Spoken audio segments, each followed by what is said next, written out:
Hello ವೀಕ್ಷಕರೇ, ರತ್ನ recipe ಚಾನಲ್ಗೆ ನಿಮಗೆಲ್ಲರಿಗೂ ಸ್ವಾಗತ ಸುಸ್ವಾಗತ. ಚಿಕನ್ ಕಬಾಬ್ ಕೇಳಿರ್ತೀರಾ, ಫಿಶ್ ಕಬಾಬ್ ಮಾಡಿರ್ತೀರಾ, ಈ ಥರ ಯಾವತ್ತಾದರೂ ಬೋಟಿ ಕಬಾಬ್ ಮಾಡಿದ್ದೀರಾ? ತುಂಬ ಕ್ರಿಸ್ಪಿಯಾಗಿ ಸೂಪರಾಗಿರುತ್ತೆ. ಇದನ್ನು ಒಂದ್ಸಲಿ ಟ್ರೈ ಮಾಡಿ. ನೀವು ಯಾವಾಗಾದರೂ ಬೋಟಿ ತಂದಾಗ ನೀವು ಬೋಟಿ ಫ್ರೈ ಅಥವಾ ಬೋಟಿ ಗೊಜ್ಜು, ಬೋಟಿ ಸಾಂಬಾರು ಕೂಡ ಮಾಡಿರ್ತೀರಿ.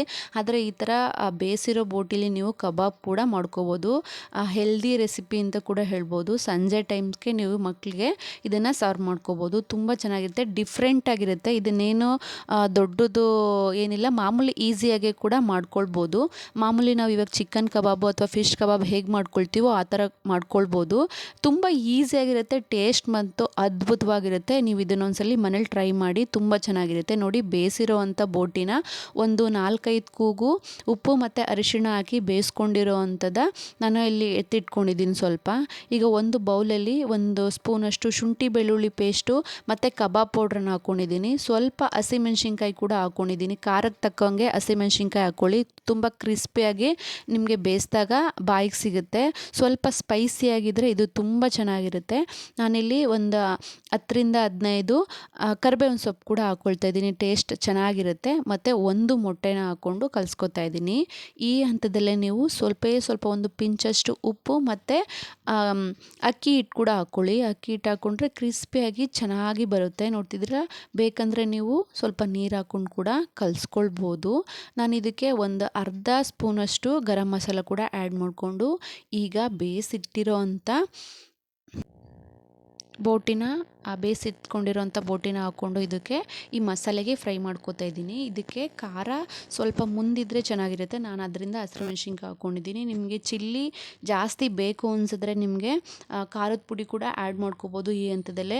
ಇಲ್ಲ ಅಂದರೆ ಮೆಣಸಿನ ಪುಡಿ ಕೂಡ ಆ್ಯಡ್ ಮಾಡ್ಕೊಂಡು ಇದನ್ನು ಫ್ರೈ ಮಾಡ್ಕೋಬೋದು. ಈ ಹಂತ ಆದಮೇಲೆ ನೀವು ಕಂಪಲ್ಸರಿ ಒಂದು 2 ಗಂಟೆ 2 ಅವರಷ್ಟು ನೀವು ಫ್ರಿಜ್ಜಲ್ಲಿಟ್ಟರೆ ತುಂಬ ಚೆನ್ನಾಗಿ ರೆಡಿಯಾಗುತ್ತೆ. ನೋಡ್ತಿದ್ರಲ್ಲ, ಈಗ ಚೆನ್ನಾಗಿ ಮಿಕ್ಸ್ ಮಾಡಾದಮೇಲೆ ಒಂದು 2-3 ಅವರು ಫ್ರಿಜ್ಜಲ್ಲಿ ಇಟ್ಬಿಟ್ರೆ ಉಪ್ಪು ಖಾರ ಎಲ್ಲ ಚೆನ್ನಾಗಿ ಈ ಬೋಟಿಗೆ ಹಿಡ್ದಿರುತ್ತೆ. ಯಾವುದೇ ಡಿಶ್ ಮಾಡಬೇಕಾದ್ರೆ ಉಪ್ಪು ಖಾರ ಎಲ್ಲ ಚೆನ್ನಾಗಿ ಕರೆಕ್ಟಾಗಿದ್ರೇ ಅದು ಡಿಶ್ಶು ಚೆನ್ನಾಗಾಗೋದು. ಅದರಿಂದ ಒಂದು 2 ಅವರ್ ಫ್ರಿಜ್ಜ್ ಆದಮೇಲೆ ನೋಡಿ, ಈ ಥರ ಬಿಸಿ ಎಣ್ಣೆ ಕಾದಿರಬೇಕು. ಚೆನ್ನಾಗಿ ಕಾದಾದಮೇಲೆ ನಾವು ಮೀಡಿಯಮ್ ಫ್ಲೇಮ್ ಮಾಡಿಕೊಂಡು ಈಗ ಬೋಟಿನ ಹಾಕ್ಕೊಳ್ತಾ ಇದ್ದೀನಿ ಸ್ನೇಹಿತರೆ. ನೋಡ್ತಿದ್ರಲ್ಲ, ಈಗ ನಿಧಾನವಾಗಿ ನಾನೆಲ್ಲನೂ ಹಾಕ್ಕೊಳ್ತಾ ಇದ್ದೀನಿ. ಹಾಕಿದ ತಕ್ಷಣವೇ ನೋಡಿ ಈ ಥರ ನೊರೆ ಬರುತ್ತೆ. ನೊರೆ ಫುಲ್ಲು ಕಮ್ಮಿ ಆಗೋವರೆಗೂ ನೀವು ಇದನ್ನು ಬೇಯಿಸ್ಕೊಳ್ಬೇಕು ಸ್ನೇಹಿತರೆ. ಯಾಕಂದರೆ ಬೋಟಿ ಸ್ವಲ್ಪ ಲೇಟಾಗಿ ಬೇಯುತ್ತೆ. ಅದರಿಂದ 6-7 ಕೂಗು ಬೇಯಿಸಾದ್ಮೇಲೆ 3/4 ಭಾಗ ಬೆಂದಿದೆ. ಇನ್ನು 1/4 ಭಾಗ ಬೇಯಿಸ್ಕೊಳ್ಳೋದ್ರಿಂದ ಫ್ರಿಜ್ಜಲ್ಲಿ ಇಟ್ಟಿರೋದ್ರಿಂದ ಬೇಗ ನೆಂದಿದೆ.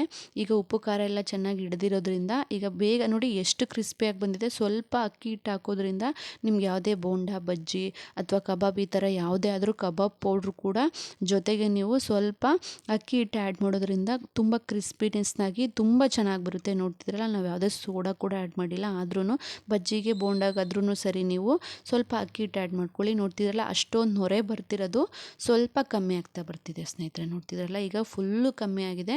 ಒಂದು 5-6 ನಿಮಿಷ ನೀವು ಚೆನ್ನಾಗಿ ಇದನ್ನು ಕುಕ್ ಮಾಡ್ಕೊಳ್ಳಿ ಮೀಡಿಯಮ್ ಫ್ಲೇಮಲ್ಲಿ.